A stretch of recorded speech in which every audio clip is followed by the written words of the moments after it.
Praise the Lord. Praise the Lord. Hallelujah. Hallelujah. Hallelujah. Hallelujah. Hallelujah. Hallelujah. Praise the Lord. Praise the Lord. Praise the Lord.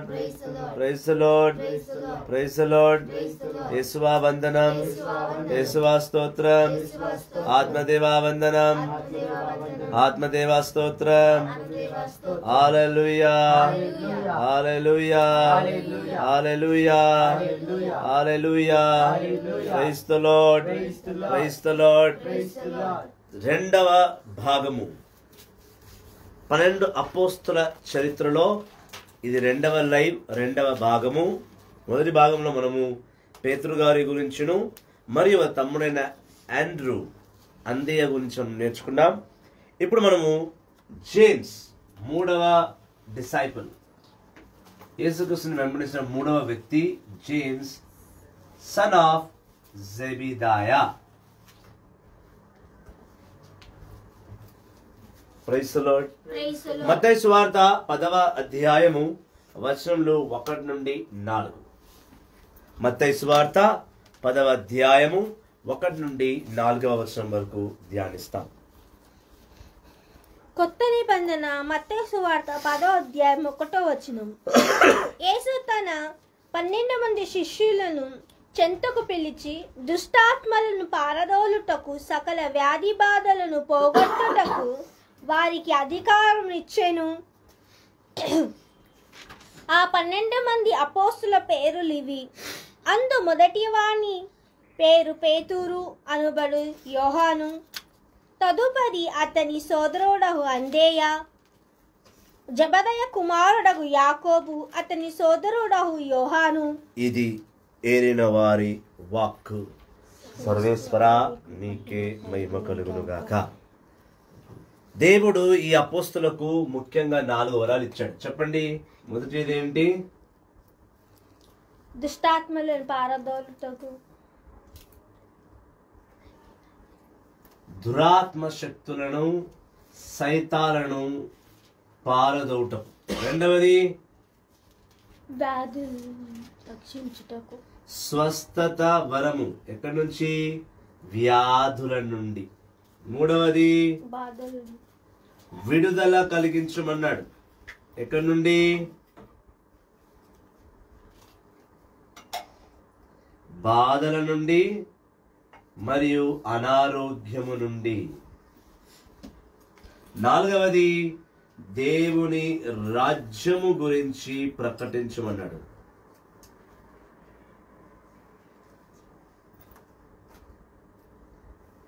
ఈ 12 మంది శిష్యులకు దేవుడు ఇచ్చిన గొప్ప వరములు ఇవి. మొదటిది దయ్యాల్ని పాలద్రోమన్నాడు, సైతాన్ని వెళ్ళగొట్టమన్నాడు. రెండవది వ్యాధుల నుంచి స్వస్థత మరియు విడుదల, బాధల నుండి అనారోగ్యం నుంచి విడుదల. నాలుగవది తన రాజ్యము గురించి, తన తండ్రి రాజ్యము పరలోక రాజ్యము గురించి ప్రకటించమన్నాడు.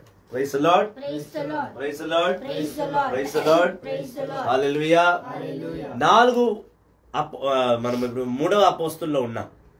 మొదటి అపోస్తులు మనం చూసాం, సైమన్ పేతురు.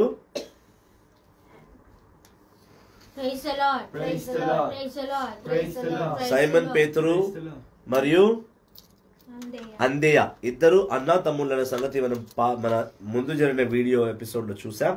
ఇప్పుడు మనము చూస్తున్నది జేమ్స్, ఇంగ్లీష్ లో జేమ్స్, సన్ ఆఫ్ జెబిదాయా, తెలుగులో యాకోబు. అంతే కదా? ఒక్కసారి దేవుని మహిమపరచుటకు వచనం నీకు గుర్తుండడానికి మత్తయి సువార్త 10వ అధ్యాయం 2వ వచనం చదువు.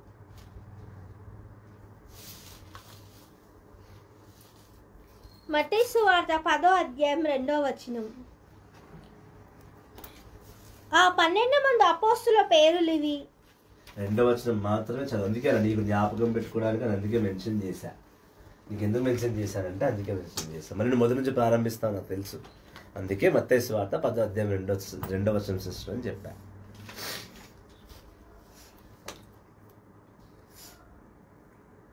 జబదయ కుమారుడగు యాకోబు, అతని సోదరుడగు యోహాను. జెబెదయి కుమారుడు యాకోబు, తన సోదరుడు యోహాను. నీ బైబిల్ ఎందుకు మధ్యలో చినుగుతున్నదని నేను ఇప్పుడు గుర్తుపట్టినా. నీ బైబిల్ థర్డ్ టైటిల్ ఏదో వచ్చేస్తుంది ఆ దారం తెగిపోతుంది, అది కాదు ప్రాబ్లం. నువ్వు బైబిల్ ఎట్లా పడుతున్నావు అంటే ఇక్కడికి చెప్తా, అట్లా పట్టు, 2 చేతులు పట్టు, ఒక స్టాండ్ తీసుకో. వాక్యం బైబిల్ అంటే మన ప్రాణము, నా ప్రాణం లెక్క చూసుకోవాలి దాన్ని. ఏదో 250 రూపాయలకు వచ్చింది కదా, తేరగా కూడా పంచింది కదా, నేను తీసుకున్నాను ఇష్టం వాడతా అంటే దేవుని ఇష్టం వచ్చిన ఆ బైబిల్లో ఉన్న పేరు ముక్కలు అయితే దేవుని ముక్కలు చేస్తాడు. ఇది సువార్త, జీవగల వాక్కు, బైబిల్ అమ్మాయి జాగ్రత్త కాపాడు. ఓకేనా? Praise the lord, praise the Lord. యాకోబు జెబెదాయా మొదటి కుమారుడు. Okay, James is the first son. James is the first born son for జెబెదాయా. ఇప్పుడు ఈ జెబెదాయా భార్య ఎవరనేది మనం చూడాలి. ఓకే, ఈ యాకోబు గురించి మార్కు సువార్త 1వ అధ్యాయం 20వ వచనం చూస్తాం.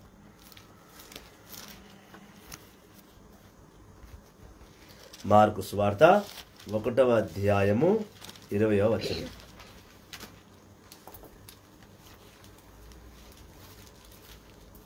మార్కు సువార్త 1వ అధ్యాయం 20వ వచనము. వెంటనే వారిని పిలిచెను. వారు తమ తండ్రి పనివారితో పడవలో విడిచిపెట్టి ఆయనను అనుసరించిరి. జెబెదాయా ఇద్దరు కుమారులు యాకోబు, యోహాను, వీళ్ళందరూ కూడా చేపలు పడతారు. వాళ్ళ బిజినెస్ ఏంటంటే వీళ్ళు మత్స్యకారులు, ఫిషర్మెన్స్. వీళ్ళు మత్స్యకారులు. వీళ్ళంతా తన తండ్రి జెబెదాయా కానీ, యాకోబు కానీ, తన తమ్ముడైన యోహాను కానీ, వీళ్ళు మత్స్యకారులు. దేవుడు ఎప్పుడైతే యాకోబు చేపలు పడుతున్నాడో వెంటనే యాకోబును పిలిచాడు, యాకోబ్ నన్ను వెంబడించు, ఫాలో మీ. ఏంటి? ఎప్పుడైతే ఈ మాట పలికాడో యేసు ప్రభు, వెంటనే వీళ్ళందరూ కూడా, అంటే జేమ్స్ కానీ జాన్ కానీ వాళ్ళ నాన్నను వదిలేసి వెంటనే ఇద్దరు కూడా యేసుక్రీస్తుని వెంబడించడము మొదలుపెట్టారు. Praise the lord, praise the Lord. ఒకసారి మార్కు సువార్త 3వ అధ్యాయము 17వ వచనం చూస్తాం. మార్కు సువార్త 3వ అధ్యాయం 17వ వచనం. జెబెదాయా కుమారుడు యాకోబు అతని సోదరుడు యోహాను అయిన వారికి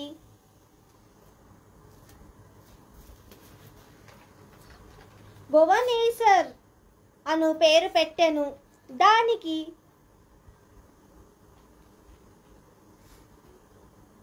ఉరిమేడియా వారు అను అర్థము.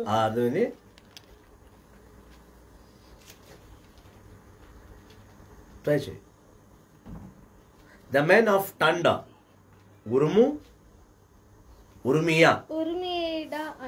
ఉరుమీడా.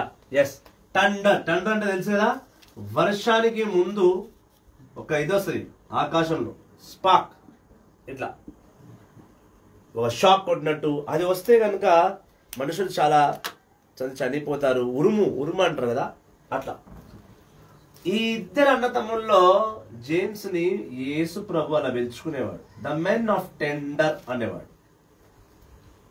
ద మెన్ ఆఫ్ టెండర్ అని ఎందుకు అనేవాడంటే వీళ్ళు ఎప్పుడూ కూడా చాలా చురుకుగా, చాలా యాక్టివ్ గా, చాలా చురుకుగా పనిచేసేవారు దేవుడికి.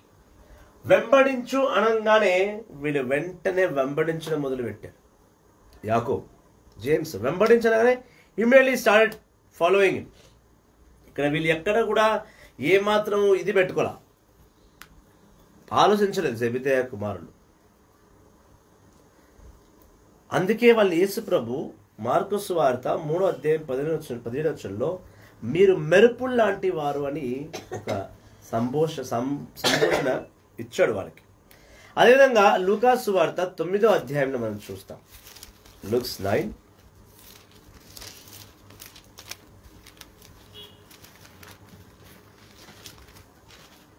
తొమ్మిదవ అధ్యాయము 51, 56.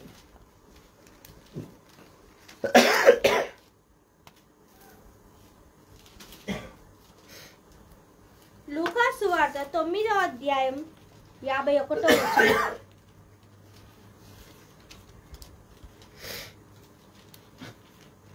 మోక్షారోహణము దినములు సమీపించినప్పుడు యేసు యెరూషలేమునకు వెళ్ళుటకు దృఢముగా నిలుచుండు కొనెను. తనకు ముందుగా దూతను పంపెను. వారు యేసు కొరకు అంతాయు సిద్ధపరుప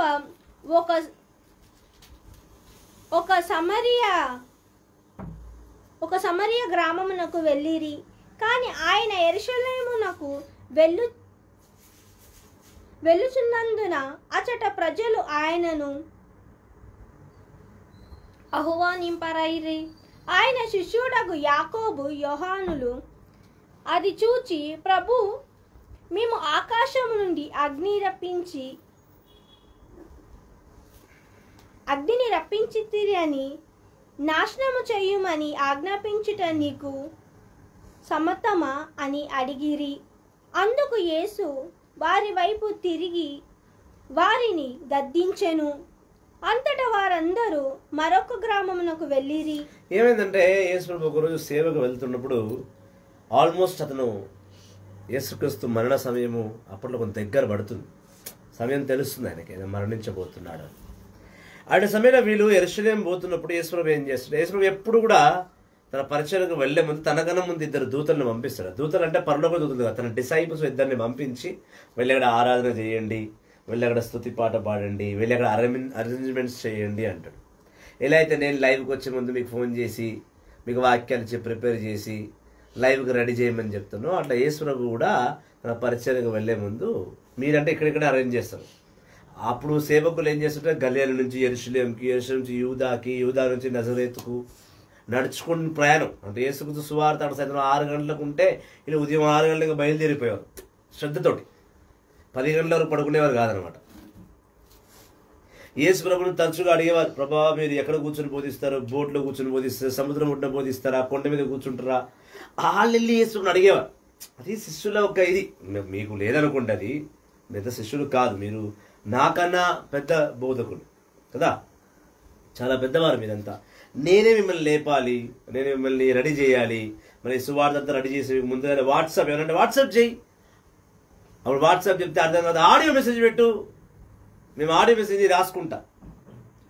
ప్రభు నిజంగానే ఉదయం ఏమేమి మాట్లాడుతారో అది ప్రణాళిక నాతో మాట్లాడితే అంత సమయం ఉంటే బాగానే ఉంటుంది. ఇక నువ్వు కూడా అడిగినా కొద్దీ నువ్వు అడిగినావు కదా అని చెప్పి పాపం నా ప్రియ బిడ్డ అడుగుతుంది కదా, నేను ఎంత రెడీ చేసి పెడతా కదా, నీకు పెద్దగా తేడా తెలియదు.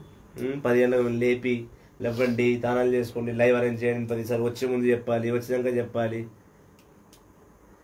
అప్పుడు అలా ఉండేది కాదు. యేసు ప్రభు సువార్తకు వెళ్తున్నాడు అంటే అంతకన్నా ముందే శిష్యులు అంతకన్నా ముందే పరిగెత్తుకు వెళ్ళి అన్ని అరేంజ్ చేసేవారు. అయితే యేసుక్రీస్తు 2 పోయేవారు. ఇప్పుడు నాయంపేట సిరాక్ యాంథోనీ వస్తారు, అట్లా జేమ్స్ అండ్ జాన్ కూడా వచ్చేవారు. జేమ్స్ అండ్ జాన్ వెళ్తున్నప్పుడు యేసు ప్రభు త్రోవలో జెరూసలేంలో వెళ్తున్నప్పుడు ఏమైందంటే సడన్గా సమరియా పట్టణం ఒక ఊరు వస్తుంది. అక్కడ యేసు ప్రభును వీళ్ళు స్వీకరించరు, ఇన్వైట్ చేయరు, పిలుచుకోరు ఆయన్ని. అది చూసి ఇలా కోపం వచ్చింది. ఎవరి కోపం వచ్చింది? సిరాక్కి, జాన్కి. సిరాక్కి ఇంకా అంతకు కోపం వచ్చింది కదా. జెబెదయి కుమారులు 2 ఎవరు కోపం వచ్చింది? మరి యాకోబుకి యోహానుకి కోపం వచ్చింది. వచ్చి వాళ్ళు వేసుకుంటారు, ప్రభా నువ్వు చెప్పు, నువ్వు ఆజ్ఞాపిస్తే ఇప్పుడే ఆకాశం నుంచి అగ్నిని తీసుకొచ్చి వీళ్ళ మీద నేను కుమ్మరించి వెళ్ళి కాల్చేస్తాం. ఆవిడ యేసు వాళ్ళని బెదిరిస్తాడు, గద్దిస్తాడు. నోర్మై, ఎంత నేను మిమ్మల్ని మీరు ఆకాశంలో మెరుపులా ఉంటారనగానే మీరు అగ్నిని తీసుకొచ్చి మనుషుని గాలి చేస్తారా? ఆ పొగరు అహంకారం నీకు అది తగదు అని యేసు ప్రభు వాళ్ళని గద్దించాడు. ఇప్పుడు ఈ వచనం ఎందుకు రావాల్సిన అవసరం ఏంటంటే, కొన్నిసార్లు మనకు వరాలు వస్తాయి, దేవుడికి బహు గొప్ప వరాలు ఇస్తాడు, బహు గొప్ప ఆశీర్వాదాలు వస్తాయి. ఆ వరాల ఆశీర్వాదాలు రాగానే కొమ్ములు వస్తాయి. ఆ కొమ్ములు వంచడానికే దేవుడు అప్పుడప్పుడు గద్దిస్తుంటాడు. కొంచెంమందికి వరాలు ఉన్నా పని చేయరు, కొంచెంమందికి అభిషేకం ఉన్నా పని చేయరు. నువ్వెవరు నాకు పని చెప్పనికే, నువ్వెవరు నా అభిషేకం లెక్క పెట్టి, నా ఇష్టం, నా సేవ నా ఇష్టం. సేవకు తత్వము తెలియదు, సేవకి మార్గము తెలియదు, సేవ అనేది తెలియదు వీళ్ళకి. ఏదో 4 ముక్కలు తీసుకున్నామా వాగినామా అన్నట్టుగా ఉండే వాళ్ళకి అదొక వేరే విధం. దాని బిడ్డలారా, జేమ్స్ అండ్ జాన్, ఈ ఇద్దరు జెబెదయి కుమారులు ఎంత గట్టివారంటే వీళ్ళు ఆకాశం నుండి అగ్నిని తెప్పించేంత ఆశీర్వాదం కలిగి ఉండినారు. అందుకే తండ్రి అని యేసుక్రీస్తుతో అంటుంటే యేసుక్రీస్తు గద్దిస్తున్నాడు, నోర్మై, నీకు ఇచ్చిన వరం ఎక్కడ పని చేయాలనో నువ్వు అక్కడ పని చెయ్యి, ఎక్కడ పడితే అక్కడ దాన్ని పని చేయకు. Praise the lord, praise the lord, praise the lord, praise the praise the lord. Praise the Yesu Lord. ప్రభు ఈ ముగ్గురు సేవకుని బాగా ఇష్టపడేవారు. ఎవరు? పేతురు, యాకోబు, యోహాను. ఇప్పుడు యాకోబు, యోహాను జెబెదయి కుమారుడు. ఈ పేతురు యోహాను కుమారుడు.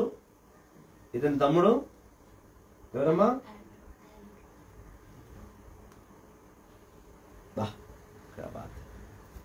పేతురు తమ్ముడు ఎవరమ్మా? సైమన్ పేతురు. టైప్రెస్ అంతేయా? నేనే మర్చిపోయినా, సారీ సిస్టర్, నేను సైమన్ అని రాస్తున్నా, మర్చిపోయి. అయ్యో, దేవాలను క్షమించిన ఆయన మాది దీవించిన నేను మర్చిపోవడం, దేవుడు దీవించిన కాక. పేతురు వాళ్ళ తమ్ముడు అందేయ. ఓకే, తన తండ్రి యోహాను. జేమ్స్ అండ్ జాన్ తండ్రి పేరు జెబెదయి. ఒకసారి అపోస్తుల కార్యము 12వ అధ్యాయం 1 నుంచి 3 వచనం చూద్దాం. అపోస్తుల కార్యము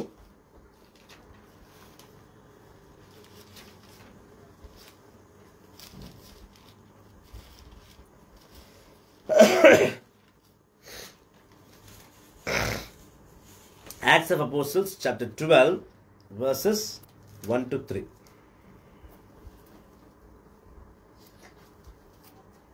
అపొస్తలుల కార్యం 12వ అధ్యాయం 1వ వచనం.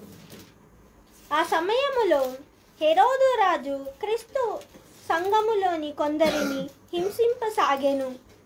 యోహాను సోదరుడగు యాకోబును అతడు కత్తితో చంపించెను. ఆమేన్. ఈ జేమ్స్ గురించి అంటే యాకోబు గురించి పెద్దగా అంతగా రాయబడి లేదని కాదు, రాయబడి. ప్రైజ్ ది లార్డ్, హల్లెలూయా, యేసువా వందనం, యేసువా వందనం, యేసువా వందనం, hallelujah, hallelujah, praise the lord, praise ఆత్మనేశానికి స్తోత్రం, praise the lord, praise the Lord, Yesayya వందనం. పరలోకమందున్న మా యొక్క తండ్రి, మీ నామం పూజింపబడునుగాక, మీ రాజ్యం వచ్చునుగాక, మీ చిత్తం పరలోకమందు నెరవేరినట్టు భూలోకమందు నెరవేరునుగాక. నాటికి కావలసిన అన్నం మాకు నేటికి ఇవ్వండి, మా దగ్గర అప్పటి వారిని మేము మన్నించినట్టు మా అప్పులను మన్నించండి, మా శోధనీయం ప్రవేశింపక అకీడును రక్షించండి. ఆమేన్. దేవర ప్రసాదము చేత నిన్న మరియమ్మ వందనము. ఏన వారు మీతోనున్నారు, స్త్రీలు ఆశింపడ్డవారు మీరే, మీ గర్భఫలమందు యేసు ఆశింపరగనే. పరిశుద్ధ మరియమ్మ సర్వేశ్వరి యొక్క మాత, పాపాత్ముల మా కొరకు ఇప్పుడు మన సమీపందు ప్రార్థించండి. ఆమేన్. Praise the lord, praise the lord, praise the lord. దైవ జనమా, క్రీస్తుని సంగమా, యేసుని అపారమైన కృపను, ఆయన ప్రేమను ఎరిగిన బిడ్డలారా, కాస్త టెక్నికల్ ప్రాబ్లమ్స్ వల్ల లైవ్ కొంచెం అలా నిర్లక్ష్యం పొందింది. మనము 3వ అపోస్తలుడైన యాకోబు, జేమ్స్ సన్ ఆఫ్ జెబెదయి గురించి మనము తెలుసుకుంటున్నాము. అందులోని భాగముగానే మనము అపోస్తల కార్యము, praise the lord, praise the lord, praise the lord, 12వ అధ్యాయము 1 నుంచి 3 వరకు ధ్యానించమ్మా. Acts of Apostles chapter 12 verses 1 to 3. Acts of Apostles, అపోస్తల కార్యాలు 12వ అధ్యాయము 1 నుంచి 3 వచనం. అపొస్తలుల కార్యము 12వ అధ్యాయం 1వ వచనం. ఆ సమయములలో హెరోదు రాజు క్రీస్తు సంఘములోని కొందరిని హింసింపసాగెను. యోహాను సోదరుడగు యాకోబును అతడు కత్తితో చంపించెను. ఇది యూదులను సంతోషపరచెనని తెలుసుకొని అతడు పేతురుని కూడా పట్టి బంధించెను. ఇది పులియని రొట్టెల పండుగ రోజులలో జరిగెను. పేతురు బంధింపబడిన చెరసాలలో పెట్టింపబడెను. ఎప్పుడైతే పేతురు జేమ్స్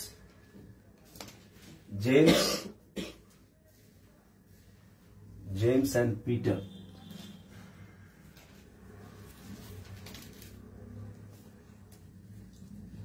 ఇతను హెరోదు రాజు చేత అపోస్తలుడు అంటే యేసు ప్రభు చనిపోయిన తర్వాత, యేసు ప్రభు చనిపోయి పునరుత్థానమైన తర్వాత సేవ చేస్తున్నప్పుడు పేతురు మరియు జేమ్స్ ఈ ఇద్దరు కూడా సువార్తలను బోధిస్తున్నారు. గాస్పల్స్ యేసుక్రీస్తు గురించి బోధిస్తున్నప్పుడు వీళ్ళేం చేశారు, జేమ్స్ ని కత్తితో చంపించారు, కత్తితో వధించి చంపారు. ఈ ఒక్క అపోస్తలు గురించే బైబిల్లో రాయబడి ఉంది. ఈ ఒక్క మరణమే.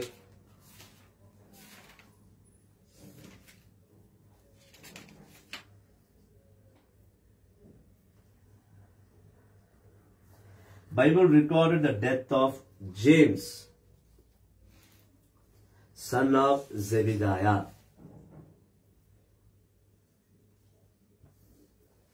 సువార్త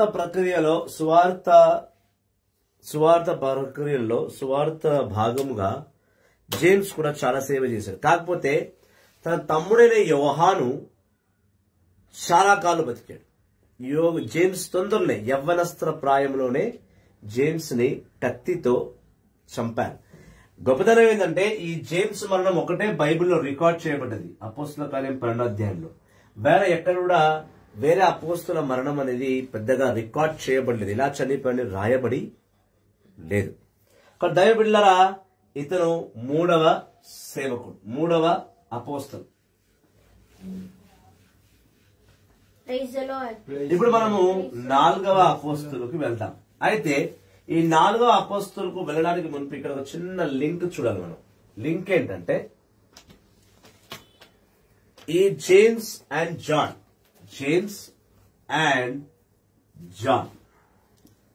ఈ ఇద్దరు కూడా బ్రదర్స్. ఇతని తండ్రి కూడా జెబిదాయే. ఈ యాకోబు యోహాను ఇద్దరు కూడా బ్రదర్స్. చెప్పాను కదా, అన్నా తమ్ముళ్ళు. పెద్దవాడు జేమ్స్, చిన్నవాడు జాన్.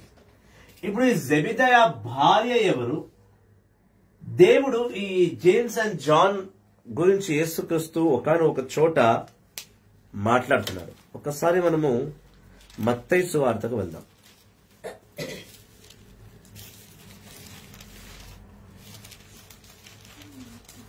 మత్తయి సువార్త 20వ అధ్యాయం 20వ వచనంలో మనం 1 నుంచి 25 వచనాల వరకు చదివేద్దాం. First Mathews gospel. ఈ ఇద్దరు అన్నతమ్ముల గురించి మనం ఒక విషయం నేర్చుకోవాలి. మాథ్యూస్ 20 నుంచి 25. మత్తయి సువార్త 20వ అధ్యాయం 20వ వచనము. అంతట జెబెదాయ కుమారుల తల్లి తన కుమారులతో యేసు వద్దకు వచ్చి మోకరించి ఒక మనవి చేయబోగా, ఇక్కడ మనము జెబెదాయ భార్య జేమ్స్ అండ్ జాన్ల తల్లి అని వింటున్నాం. ఇప్పుడు ఈ జెబెదాయ భార్య యాకోబు యోహాన్ల తల్లి ఎవరు? మనం యాకోబు యోహాన్ వింటున్నాం, జెబెదాయ వాళ్ళ తండ్రి పేరు వింటున్నాం. ఈ తండ్రి వేరే వాళ్ళ భార్య ఎవరు? జెబెదాయ వాళ్ళ భార్య ఎవరు? యాకోబు యోహాన్ల తల్లి ఎవరు? ఇది మనం తెలుసుకోవాలి. మార్కు సువార్త 15వ అధ్యాయం 40వ వచనం వెళ్దాం. మత్తయి 20లో ఉంటూనే ఒకసారి మార్కు సువార్త 15వ అధ్యాయం 40వ వచనం వెళ్దాం. మార్కు సువార్త 15వ అధ్యాయం 40వ వచనం. అప్పుడు కొందరు స్త్రీలు అలంత దూరము నుండి చూచుచుండిరి. వారిలో మగదల మరియమ్మ,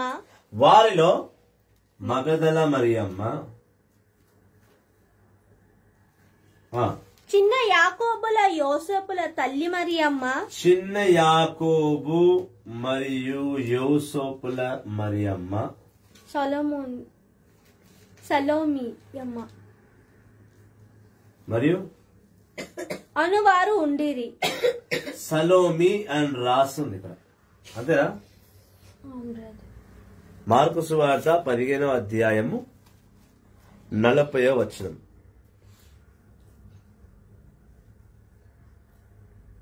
ఇక్కడ నేను ఇంగ్లీష్ చదువుతాను, తెలుగులో కరెక్ట్ చేయవచ్చు. Some women were there looking on from a distance, among them Mary Magdalene. మగదల Mariyamma. Number 1. Okay. Mary, the mother of the younger James and Joseph. మరి యాకోబు యోసేపుల తల్లి మరియమ్మ, ఆమె పేరు సలోమి అమ్మ. And Salome. ఇక్కడ కన్ఫ్యూజ్ ఎక్కడ అవుతామంటే ఈ మరియమ్మ ఎవరు, ఇంకో మరియమ్మ, ఈ సలోమి ఎవరు? This what we get confuse. ఒకసారి మత్తయి సువార్త 27వ అధ్యాయం 56వ వచనం. Praise the lord. Praise the Matthew Lord. 27:56. మత్తయి సువార్త 27వ అధ్యాయం 56వ వచనం. వారిలో మగదల మరియమ్మ, యాకోబు యోసేపుల తల్లియగు మరియమ్మ, జబదయ కుమారుల తల్లియును ఉండిరి. ఏదైతే మార్క్ కొంచెం కన్ఫ్యూజ్ అయ్యాడో మత్తయి చాలా క్లారిటీగా రాశాడు. మార్క్ లో కొంచెం కన్ఫ్యూజ్ అది. సలోమియా లేకపోతే మరియనా, ఈ యాకోబు యోహాన్ల తల్లి ఎవరు అనేది పెద్ద కన్ఫ్యూజన్. ఇక్కడ దీని గురించి చాలా పెద్ద చర్చ జరుగుతుంది. చాలా సింపుల్ గా తేల్చాల్సిన విషయం. మార్క్ చాలా సింపుల్ గా కన్ఫ్యూజ్ అయ్యాడు. మార్క్ చాలా క్లారిటీగా ఇచ్చాడు. ఇక్కడ మొదల్లో మేరీ మ్యాగ్దలిన్ ఒక ఆవిడ, యాకోబు యోసేపుల తల్లి మేరీ అది సపరేట్. మళ్ళీ అక్కడ వైఫ్ ఆఫ్ జెబిదాయ, అర్థమైందా? జెబిదాయ భార్య. ఈ సలోమియే జెబిదాయ ఒక భార్య. ఈ పైన జేమ్స్ అండ్ జాన్ వేరా, ఈ కింద సలోమికి ఈయన పుట్టిన జాన్స్ అండ్ జాన్ వేరా. ఈ జోసెఫ్ వేరు, జాన్ వేరు. ఈ జేమ్స్ కి జాన్ కి తల్లిదండ్రులు జెబిదాయ, సలోమి. పైన ఉన్న ఈ జేమ్స్ కి జోసెఫ్ కి తల్లి మరియా. Very simple. ఇప్పుడు జేమ్స్ అన్నప్పుడు జోసెఫ్, జాన్ అన్నప్పుడు జోసెఫ్, అది వేరే. మళ్ళీ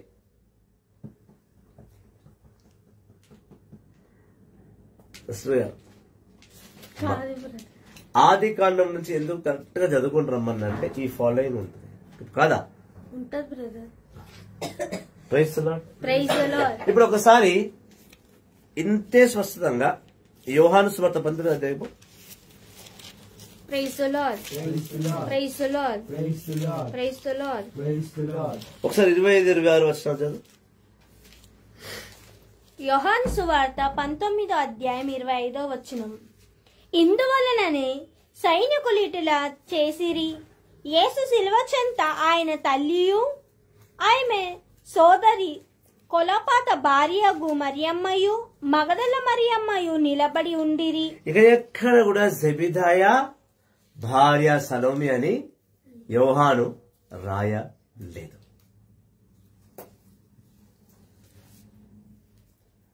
యేసుక్రీస్తు జీవితాన్ని ఆయన నలుగురు సేవకులు మత్తయి, మార్క్, లూక్, యోహాన్, ఈ నలుగురు 4 విధాలుగా చూసి రాసినది. ఇప్పుడు 12 అపొస్తలుల లూకాను చూసావా?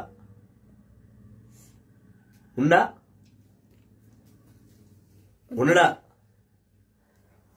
12 అపోస్తలు మత్తయి సువార్త 10వ అధ్యాయంలో మీరు చదివారు కదా, అందులో లూకా పేరుందా? ఉందా? మార్క్ పేరుందా? ఎవరి పేరుంది? మత్తయి. ఇంకెవరి పేరుంది? జెబిదాయ కుమారుడు యోహాను. ఈ యోహాను గాస్పెల్ రాసినది. ఈ యోహానే ప్రకటన గ్రంథం కూడా రాసినది. హల్లెలూయా, హల్లెలూయా, praise the lord, praise the lord. John the baptizer వేరు. మళ్ళీ ఆయనే రాశారు. ఏది? యోహాను సువార్త. ఆనాడు నువ్వు విశ్వాసవి, ఈనాడు నువ్వు సత్యాన్ని తెలుసుకునే బిడ్డవు. జాన్ ది బాప్టైజ్, ఆనాడు నేను జాన్ ది బాప్టైజ్ అని చెప్పగా నువ్వు నమ్మావు, దాని మీద హోంవర్క్ చేసావు. అసలు బైబిల్ మధ్యలో జాన్ ది బాప్టైజ్ తల నరికిపించేశాడు ఏ రోజు భార్య చెంత. ఆయన ఏదో సువార్త రాస్తాడు. ఆయన ఎట్లా మరణాన్ని, యేసుక్రీస్తు మరణాన్ని రాయగలుగుతాడు? రాస్తారు అని అన్నారు బుద్ధి నేను చెప్తే నువ్వు వింటావా? I just made you confused to remember this script. This one. అర్థమైందా?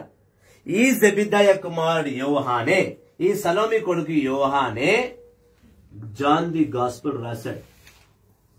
యోహాను సువార్త రాసింది ఈయననే. ఒకసారి యోహాను సువార్త 1:1 చదువు. పైగా ప్రకటన గ్రంథం కూడా రాసింది ఈ యోహానే. రాసుకో. జెబిదాయ కుమారుడు, సలోమికి జెబిదాయకు పుట్టినవాడు యాకోబు యోహాను. యాకోబు కత్తి వద్దకు చనిపోయాడు. 4వ శిష్యుడు యేసుకి యోహాను. ఈ యోహానే వాళ్ళ అమ్మ పేరు సలోమి. మార్కు సువార్త 15:40 ఉంటుంది.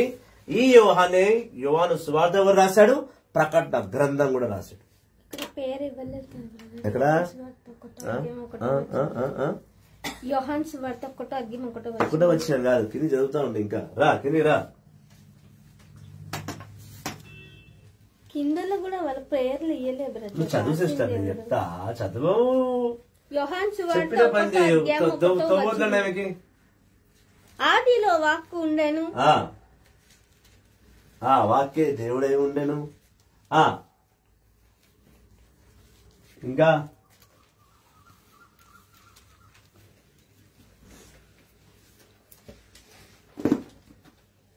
ఏమైంది? మౌనం అయిపోయావు. జాన్స్ గాస్పెల్ చాప్టర్ 1 చదువు. 6వ వచనం చదువు. టక్కని లేదన్ను అంటే నీకు బాధ అనిపిస్తుంది. యోహాను సువార్త 1:6 వచనం చదవమ్మాయి.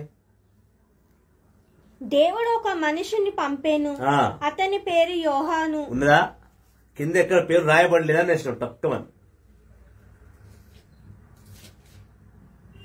ఉందా? యోహాను సువార్త రాసింది యోహానే.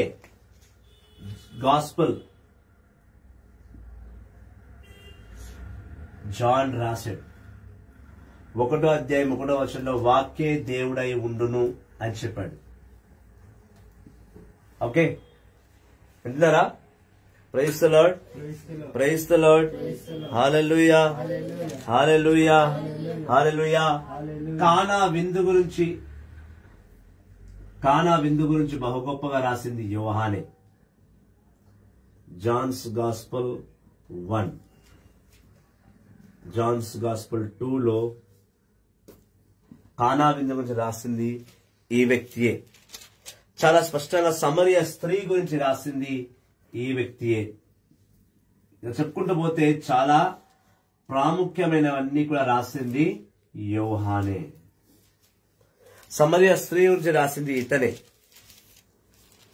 యేసుక్రీస్తుని అధికారం గురించి రాసింది ఇతనే. అదేవిధంగా నేనే జీవము, నేనే మార్గము, నేనే సత్యం అని రాసింది యోహానే. యేసుక్రీస్తు వెలుగు అని రాసింది ఈ యోహానే. యేసుక్రీస్తు ముఖ్యంగా చాలా ప్రత్యేకంగా చెప్పాలంటే యోహాను సువార్త 17వ అధ్యాయంలో యేసుక్రీస్తు తన తండ్రిని యెహోవాతో గెత్సేమనీ తోటలో ఏమని ప్రార్థన చేశాడో అది స్పష్టంగా రాసింది కూడా యోహానే. గెత్సేమనీ ప్రేయర్, జాన్స్ గాస్పెల్ 17 రాసింది కూడా యోహానే. చాలా స్పష్టంగా రాశాడు, చాలా స్పష్టంగా. అదేవిధంగా యేసుక్రీస్తు చనిపోయి వచ్చిన తర్వాత ఏమేమైంది, ఎవరిని కలుసుకున్నారు, ఇవన్నీ కూడా పొందుపరిచింది కూడా యోహానే. ఈ యోహానే జెబెదయ కుమారుడు. జెబెదయ మరియు సలోమి ఈ ఇద్దరు కొడుకులు. ఒకటి జేమ్స్, ఇంకోటి షాన్. Praise the lord, praise the lord, హల్లెలూయా, హల్లెలూయా. ఒకసారి యోహాను సువార్త 3వ అధ్యాయం 22వ వచనం నుంచి 27వ వచనం ప్రభు పలుకుమంటున్నాడు. సో మనం పలుకుదాం. యోహాను సువార్త 3వ అధ్యాయం 22 నుంచి 27. ఇది చాలా పెద్ద సత్యం, ఇది చాలా పెద్ద మర్మము. ప్రతి ఒక్కరు నేర్చుకోవాల్సిన అవసరం ఎంతకైనా ఉంది. యోహాను సువార్త 3వ అధ్యాయం 22వ వచనం చదువు. యోహాను సువార్త 3వ అధ్యాయం 22వ వచనము. ఆ పిమ్మట యేసు తన శిష్యులతో యూదా సీమకు వెళ్లి వారితో కొంతకాలము గడుపుచు జ్ఞానస్నానం ఇచ్చుచుండెను. మీరు పుష్కలముగా ఉండుటచే సలీము సమీపమున ఉన్నాను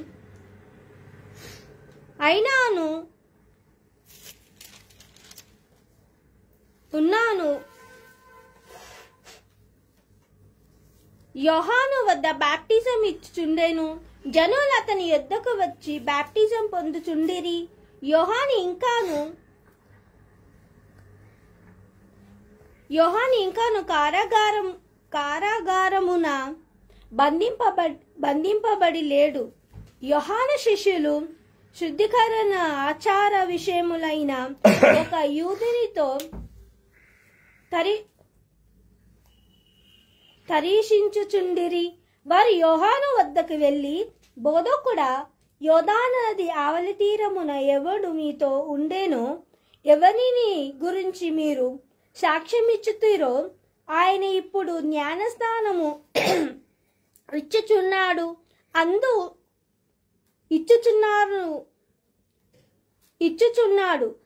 అందరూ ఆయన యొద్దకు వెళ్ళుచున్నాము అని చెప్పిరి. అందుకు యోహాను అట్లే సమాధానమిచ్చెను. పరలోకము నుండి అనుగ్రహింపబడినదే తప్ప ఎవడును ఏమీను పొందలేడు. నేను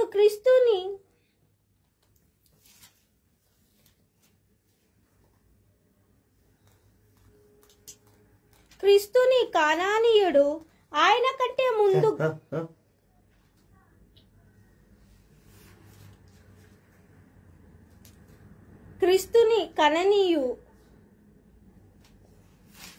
నేను క్రీస్తును కననీయు ఆయన కంటే ముందుగా పంపబడిన వాడననియు నేను చెప్పిన మాటకు చాలా పెద్ద యథార్థమైన సత్యం ఏంటో తెలుసా అమ్మాయి? పిల్లలరా, దయబిడ్డలరా, ఎవరన్నా వెళ్ళి అడగండి, యేసు ప్రభు ఎవరికన్నా బాప్టిజం ఇచ్చారంటే ఇయ్యలేదంటాం. యేసు ఎవరికి బాప్టిజం ఇయ్యలే అంటాం. అవునా? యేసు ప్రభు కూడా కొన్నిసార్లు బాప్టిజం ఇచ్చాడు. అది యోహాను ఒక్కడే ఖచ్చితంగా చెప్పగలిగాడు. యోహాను ఒక్కడే ఖచ్చితంగా రాయగలిగాడు. అందుకే మనం చూస్తాం యోహాను సువార్త 3వ అధ్యాయం 22వ వచనం. John's gospel chapter 3 verse 22 to 25. ఇందులో ఒక్కసారి 22, 23 చదువు. యోహాను సువార్త 3వ అధ్యాయం 22వ వచనం. అటు పిమ్మట యేసు తన శిష్యులతో యూదా సీమకు వెళ్లి వారితో కొంతకాలము గడుపుచు జ్ఞానస్నానం ఇచ్చుచుండెను.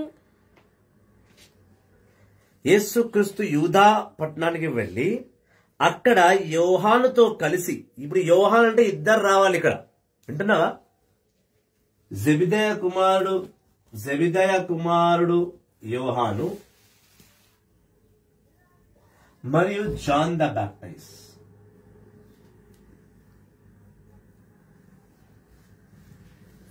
ఇతను ఎలిజబెత్ జకరియా కుమారుడు.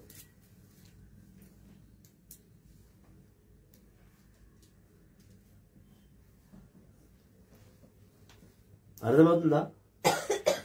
జెబెదయి కుమారుడు జాన్ ది బాప్టిస్ట్, ఎలిజబెత్ అమ్మ జకరియా కుమారుడు. అసలు బాప్టిజం వాటర్ బాప్టిజం స్టార్ట్ చేసింది ఈయన.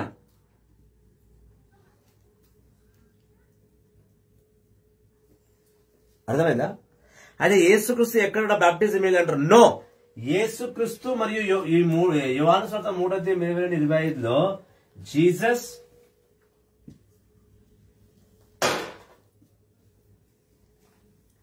జీసస్ అండ్ జాన్ యూదా పట్టణంలో నీరు ఎక్కువ ఉండే సలీం అనే నది దగ్గర చాలా మందికి బాప్టిజం ఇచ్చారు,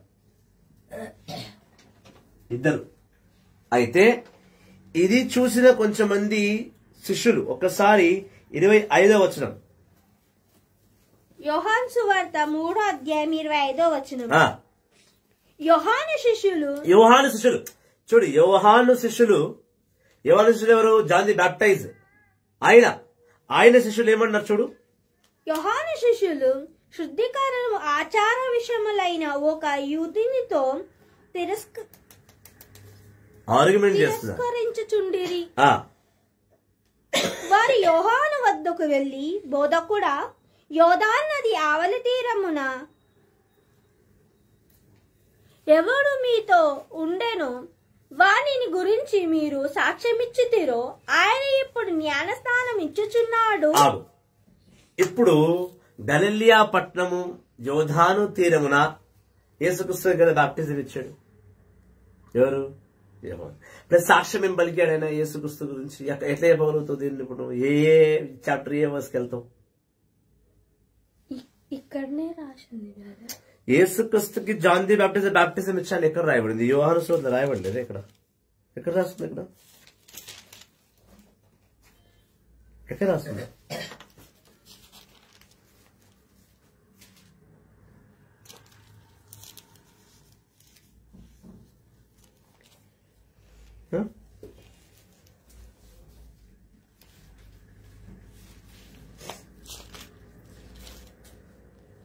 ఎక్కడ రాస్తుందమ్మా?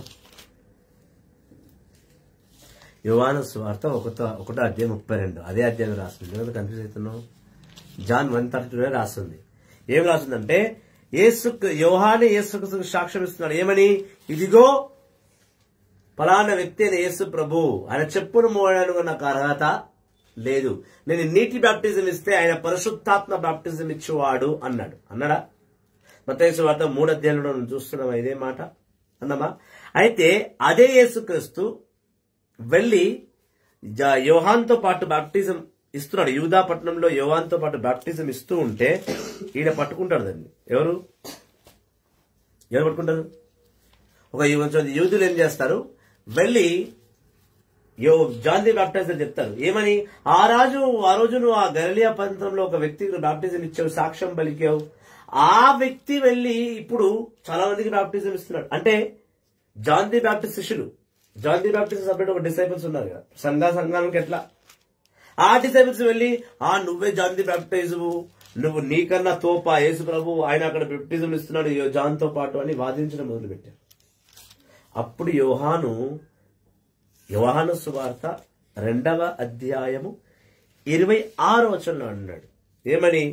మీకు నేను ఆనాడే చెప్తుంది కదా, 26, 27లో కూడా చూస్తే, నేను ఆనాడే చెప్తుంది కదా, నేను సాక్ష్యం ఇచ్చిన ఆయన మెస్సయ్యా, ఆయన కన్నా ముందు నేను వచ్చినా కూడా ఆయన మార్గమును సిద్ధం చేయుటకు నేను వచ్చి తిని.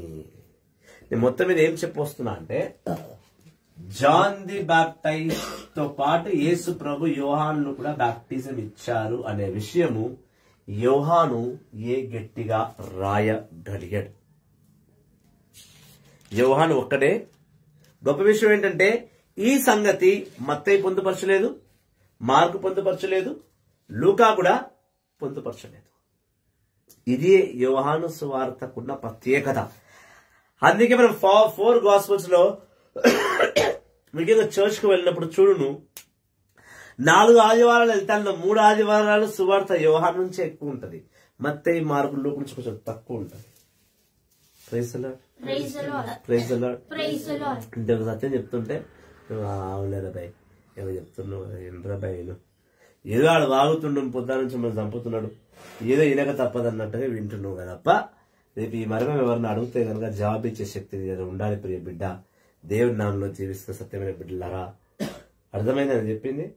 యోహాను ఒక్కడే యేసు ప్రభు కూడా బాప్టిజం ఇచ్చాడు అని రాయగలిగిన గొప్ప జ్ఞాని, యేసుక్రీస్తుకి అంత దగ్గరగా ఉండిన వ్యక్తి. యేసుక్రీస్తు యోహాను కలిసి బాప్తిజములు ఇచ్చారు యూదా పట్టణంలో. అంటే నువ్వు చూడు, యోహాను ఎంత దగ్గరగా ఉన్నాడు యేసుక్రీస్తు. అందుకే యేసుక్రీస్తు ఈ యోహాన్ని డైరెక్ట్ గా ప్రకటన గ్రంథంలో తన 2వ రాకడ రాయించే శక్తి యోహానికే ఉందని భావించి ప్రకటన గ్రంథం 1వ అధ్యాయం 9వ వచనం. ఇప్పుడు ఎన్ని జాన్ బాప్టిజం చూసినావు? జాన్ చూసినావు సిస్టర్? ఇక్కడ అర్థమైనా సిస్టర్? ఇద్దరికి కన్ఫ్యూజన్, ఎంత కోపం వచ్చింది, ఏడ్చినావు. ఏమో ఊకేమంటే కొడుతూ గీస్తూ నన్ను. ప్రకటన గ్రంథము 1వ అధ్యాయము 9వ వచనం.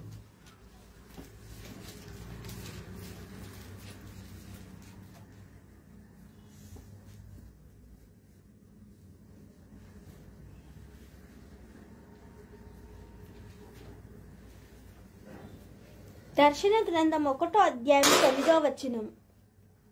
నేను మీ సోదరుడు యోహానును యేసుక్రీస్తు నిమిత్తము కలుగు కష్టములలో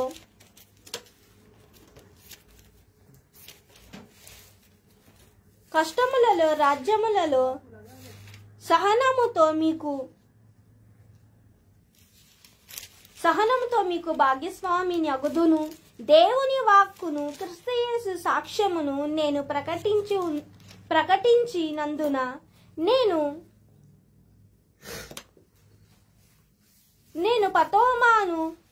పతోమాసు దివపమునకు కొనిపోబడితిని. దివపమునగా కొండల్లోకి కోల్పోయబడ్డారు. ఈ యేసుక్రీస్తు, మన యేసుక్రీస్తు గురించి ఎక్కువ శాతం ప్రకటించిన వాడు, ఎక్కువ శాతం సువార్త రాసిన వాడు, యోహాను సువార్త రాసిన వాడు. అదే విధంగా ఎన్నో గొప్ప కార్యాలు యేసుక్రీస్తు శ్రమల గురించి, ఆయన శిలువ మరణం గురించి బోధిస్తూ ఉండగా ఆయన ఒకరోజు నువ్వు యేసుక్రీస్తు గురించి బోధించొద్దని ఆయన తీసుకెళ్లి పతామాసు అనే ఒక గువిలో పడేశారు. గువి అంటే ఇది ప్రాంతం, సముద్రం ఒడ్డున ఉంటది. అన్ని కొండలు ఉంటాయి. ఆ కొండల లోపల గుహలు ఉంటాయి. గుహలు అంటే అందులో వెళ్లి తలదాచుకోవడం. అయితే అప్పట్లో ప్రకటన గ్రంథం 1వ అధ్యాయం 9వ వచనం ప్రకారం ఎవరైతే యేసుక్రీస్తు గురించి మాట్లాడతారో ఈ రోమా చక్రవర్తులు ఏం చేసేవారంటే వీళ్ళందరినీ తీసుకెళ్లి అడవిలో పడేస్తారు. అక్కడికి ఏమీ దొరకదు. పుట్టే వారానికి 1-2 పడవ వస్తుంది. ఆ పడవలో ఎండిపోయిన రొట్టెలు, ఎండిపోయిన చేపలు, వేస్ట్ భోజనం అంతా తీసుకొచ్చి అక్కడ పడేస్తారు సముద్రం ఒడ్డున. అది తినే బతకాల. అదే కాక ఆ గుహం చుట్టూన సింహాలు, అడవులు, ముసలి వయసు వచ్చిన సింహాలను, ముసలి వయసు వచ్చిన పులులను తీసుకొచ్చి ఆ గృహం సముద్రం ఒడ్డ వదిలేసేవారు. అవి ముసలితనం అయినాక అవి అక్కడ చనిపోతే యోహాను ఆ సింహము, జింక, గుర్రము ఇలాంటి కొన్ని జంతువులు చనిపోతే అలా జింక చర్మము తీసి దాని మీద ప్రకటన గ్రంథం యోహాను రాశాడు. ఇదే ప్రకటన గ్రంథం 1వ అధ్యాయం 1వ వచనం చూస్తే యేసుక్రీస్తే స్వయముగా ఆ స్థలానికి వచ్చి తన ఆత్మను యోహానుపై కుమ్మరించి ప్రకటన గ్రంథం రాయించాడు. పతమోస్ అనే స్థలం, ఆ స్థలం పేరే పటమోస్ ఇంగ్లీష్ లో. పతామోస్ అనే స్థలంలో యోహాను నివసించాడు. యోహాను చనిపోయాడు అని చెప్పడానికి ఇదే వచనం కూడా ఆధారంగా చూపిస్తుంది. ఎందుకంటే ఎన్నో శ్రమలు, అతని జీవితం ఆ గృహం వైపే అయిపోయింది. తను అక్కడే ఉంటూ అక్కడే సువార్త ప్రకటన రాసుకుంటూ యేసుక్రీస్తు 2వ రాకడను యేసుక్రీస్తు యోహాను ద్వారానే రాయించాడు. అంటే యోహాను ఎంతటి గొప్పడివాడో నువ్వు తెలుసుకొని వచ్చు. అయితే మనము మధ్యలో వదిలేసిన అధ్యాయం మత్తయి సువార్త 20వ అధ్యాయం 20వ వచనంలో దేవాది దేవుని యేసు ప్రభు వద్దకు వెళ్లి సలోమి జెబిదయ అనగా జెబిదాయ కుమారులు యాకోబు యోహానును యేసుక్రీస్తు కుడి వైపున ఒకరిని, రైట్ సైడ్, లెఫ్ట్ సైడ్ లో ఒకరిని కూర్చోబెట్టుకోమని అమ్మ సలోమి కోరగా యేసుప్రభు అన్నాడు, ఎవరిని ఎక్కడ కూర్చోబెట్టాలో అది నా నిర్ణయం కాదు, అది నా తండ్రి నిర్ణయం. కాకపోతే నేను ఏదైతే ఏ దుఃఖపు పాత్ర నుంచి పాహనము చేస్తానో, ప్రాణము కాక పాహనము చేస్తానో ఆ దుఃఖపు పాత్రను మీ వాడు తీసుకోగలడా? అప్పుడు సలోమి చెప్పింది, తీసుకోగలడు. ఎస్, నా కొడుకు తాగుతాడు, యోహాను తాగుతాడు, యాకోబు తాగుతాడు. ఎక్కడ తాగుతాడు? యాకోబు పాపము చాలా చిన్న వయసులో చనిపోయాడు. యోహాను చరిత్ర చూస్తే యోహాను జాన్ ది బాప్టిజం యోహాను కాదు, ఈ యోహాను యేసుక్రీస్తు పునరుత్థానం తర్వాత 60 సంవత్సరాలు బతికాడు. ఎంత? 60 years. యేసుక్రీస్తు చనిపోయి పునరుత్థానం అయిన తర్వాత 60 సంవత్సరాలు తను బతికాడు. అంటే ఒట్టి 60 సంవత్సరాలు కాదు. యేసుక్రీస్తు చనిపోతున్నప్పుడు యోహాను వయసు ఒక 20-25 ఉండొచ్చు. 20-25 ఉంటుంది అంతే. ఇప్పుడు ఈ యేసుక్రీస్తు చనిపోయినాక 60 సంవత్సరాలు బతికాడు. ఆ 60-25 ఎంత అయింది? 85 సంవత్సరాలు బతికి ఉండొచ్చని యోహాను చరిత్ర చెప్తుంది. యోహాను చరిత్ర. యోహాను చివరి కాలంలో కూడా తను ఆ గుహలోనే ఉంటూ యేసుని రెండవ రాకడను రాస్తూ అక్కడే చనిపోయాడని చరిత్ర చెప్తుంది. మళ్ళీ ఇక్కడ యోహాను కూడా ఎక్కడ చనిపోయాడని రాసి లేదు. యోహాను అన్నగారని యాకోబు అనగా జేమ్స్ చనిపోయాడని ప్రకటన అపోస్తుల కార్యము 12వ అధ్యాయంలో రాయబడింది. సో మొత్తం ఎన్ని అపోస్తల్స్ నేర్చుకున్నాం మనం ఇప్పుడు? ఎన్ని సిస్టర్? అమ్మా నలుగురు గురించి ఆకలిస్తున్నా తల్లి, మంచి బ్రేక్ ఇచ్చేనమ్మా. ఎవరెవరు? సైమన్ అనబడు, పేతురు, క్రైప్రస్ అంటే ఏదో ఒకటి, ఎవరు గుర్తుపెట్టుకుంటారు? పేతురు. వీళ్ళ నాన్న పేరేంటి? యోహాను. ఇప్పుడు రెండో వాడు ఎవరు? అందేయ. ఇప్పుడు వీళ్ళ నాన్న ఎవరు? ఈ యోహానే. ఇప్పుడు వీళ్ళ నాన్న ఎవరు? వీళ్ళ అన్న ఎవరు? అందే ఎవరు? అన్నయ్య ఎవరు? 7 పేతురేనా? ప్రభులో ఎవరు నడిపించారు? అందేయ సైమన్ నడిపించారా? సైమన్ అందేయ నడిపించాడా? అందేయ ఎవరు ఫాలోవరు?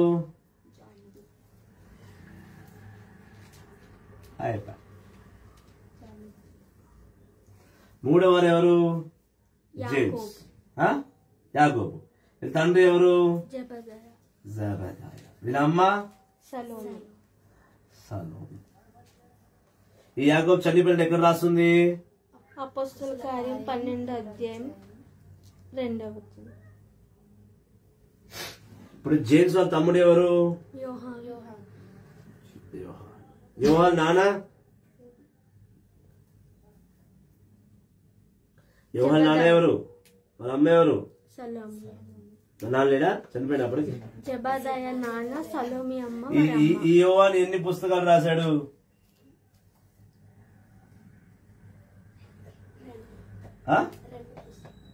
రెండేనా? ఒకటి యోహాను సువార్త, ఒకటి రెవల్యూషన్.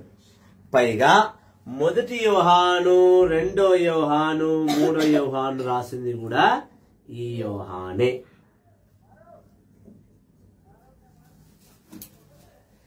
పేతురు ఈ యోహానికి లేఖలు రాస్తే ఆ లేఖకు ప్రతిరుత్తరముగా యోహాను రేఖలు రాశాడు. ఆ రెండు కలిపితే స్టార్టింగ్ నుంచి చూసుకుంటే పేతురు గారు యోహానుకు రాసిన లేఖ, ఎండింగ్ నుంచి చూసుకుంటే యోహాను గారు రాసిన లేఖ. ఇది ఈ నలుగురు డిసైపుల్స్ కూడా హిస్టరీ. ఇప్పుడు next live will be at 5 o'clock. Another live will be at 6 o'clock. 5 to 6 ఒక లైవ్, 6 to 7 ఇంకొక లైవ్. 2 లైవ్స్ ఉంటాయి. ఇంకా ఆ 2 లైవ్ లో తత్వ సేవకుల్ని చూద్దాం.